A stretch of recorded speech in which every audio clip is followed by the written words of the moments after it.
Hello friends, इस video में हम एक्सपोनेंट्स एंड पावर्स की जो हमने इसके लॉज पढ़े थे पिछले वीडियो में, उसका ये पार्ट 2 है। इस वीडियो में हम उन लॉज को यूज़ करके एक्सरसाइज 11.2 के कुछ सम सोल्व करेंगे, जिससे हमें इसके बारे में सब आसानी से सोल्व हम इसको कर पाएंगे।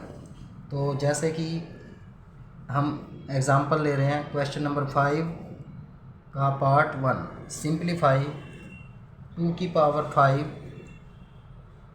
इंटू 2 इंटू 7 की पावर 3, मतलब 2 रेज टू पावर 5 की power 2 into 7 raise to power 3 upon 8 raise to power 3 into 7। तो जब हमने पढ़ा था कि पावर की पावर होती है तो हम क्या करते हैं, जैसे यहाँ पर 2 की पावर 5 है और उसकी भी पावर 2 है, तो हम इनको मल्टीप्लाई कर देते हैं। तो यहाँ पे हमने क्या करना है, 2 raise to power 5 into 2 into 7 raise to power 3 upon 8 की पावर 3 है, तो 8 को हम क्या लिख सकते हैं, 2 इंटू 2 इंटू 2, मतलब 2 की पावर 3 उसकी पावर 3 इंटू 7। तो 8 को क्या लिखा हमने, 2 की power 3, because 8 is equal to 2 की power 3, because 8 is 2 into 2 into 2।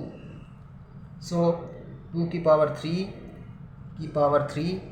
Into 7 is equal to 2 की पावर 5 इंटू 2, मतलब 2 की पावर 10 इंटू 7 की पावर 3 अपॉन 2 की पावर 3 इंटू 3, तो 2 की पावर 3 इंटू 3 2 की पावर 9 इंटू 7। तो हमारे पास अब यहाँ पर सेम बेस है, 2 की पावर 10 नीचे 2 की पावर 9 और एक्सपोनेंट डिफरेंट है 10 और 9। ऐसे ही सेम बेस है 7 की पावर 3, बेस सेम है 7 नीचे 7 और एक्सपोनेंट 3 और 1। तो आपको पता है जब बेस सेम होता है और डिवीज़न होता है तो हम सब्ट्रैक्ट कर देते हैं न्यूमरेटर में से डिनोमिनेटर। तो 2 की पावर 10 माइनस 9 हो जाएगा, ऐसे ही 7 की पावर 3 माइनस 1 हो जाएगा। तो फाइनली क्या आ जाएगा, 2 की पावर 1 10 माइनस 9 1 इंटू 7 की पावर 3 माइनस 1, दैट इज़ 7 की पावर 2। और 7 की पावर 2 का मतलब होता है 7 गुणा 7।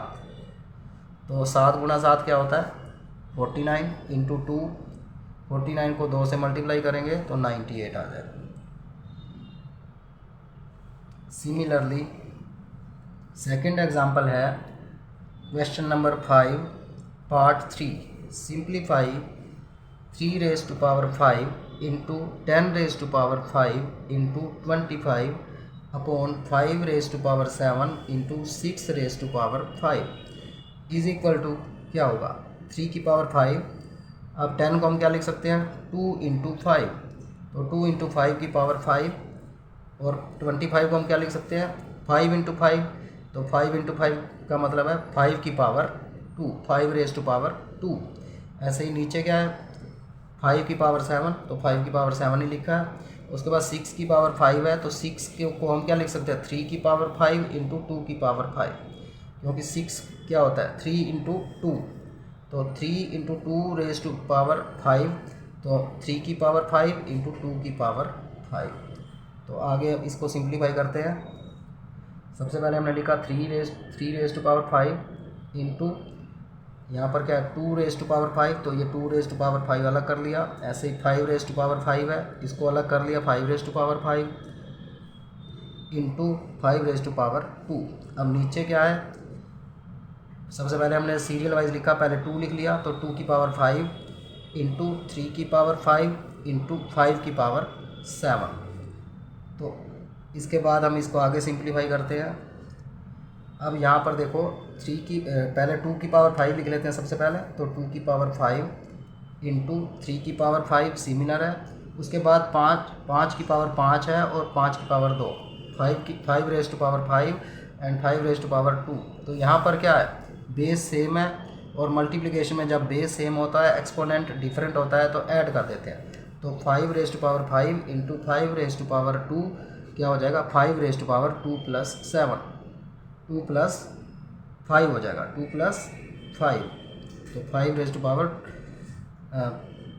5 प्लस 2 ऐड कर दिया हमने, तो क्या हो जाएगा 5 रेज टू पावर 7। तो सिंप्लीफाई करते हैं आगे, तो क्या हो जाएगा 2 raise to power 5 into 3 raise to power 5 into 5 raise to power 7। नीचे भी क्या है 2 raise to power 5 3 raise to power 5 into 5 raise to power 7। तो ये सारे सेम पावर हैं, तो इसकी फाइनल वैल्यू आ जाएगी 1। तो इसको हम सब्ट्रैक्ट करके भी दिखाएंगे।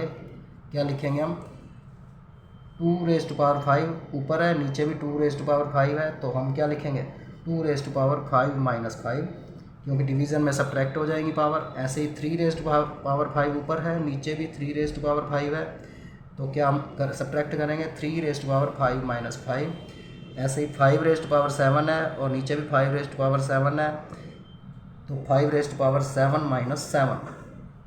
और हमें पता है कि जब अब ये सारी पावर्स हैं तो क्या बन जाएगी 2 raise to power 0 into 3 raise to power 0 into 5 raise to power 0। किसी भी नंबर की जब पावर 0 होती है तो उसकी वैल्यू होती है 1। तो 2 रेज़ टू पावर 0 मतलब 1, 3 रेज़ टू पावर 0 मतलब 1, 5 रेज़ टू पावर 0 मतलब 1। सबको मल्टीप्लाई करेंगे तो फाइनली हमारे पास आ जाएगा 1। तो इस प्रकार हमने एक्सपोनेंट, जो हमने पार्ट 1 में इससे पहले एक वीडियो बनाया था पार्ट 1 के अंदर, उसमें हमने आपको एक्सपोनेंट एंड पावर्स के 5 लॉज के बारे में बताया था। अब उन्हीं 5 लॉज को हमने यूज़ करके ये एक्सरसाइज के क्वेश्चन सॉल्व किए हैं। अगर आपको इस चैप्टर में और भी किसी तरह की दिक्कत हो या कोई सम आपसे ना हो रहा हो तो आप कमेंट्स में लिखना, हम उसके ऊपर वीडियो बना देंगे। Thank you.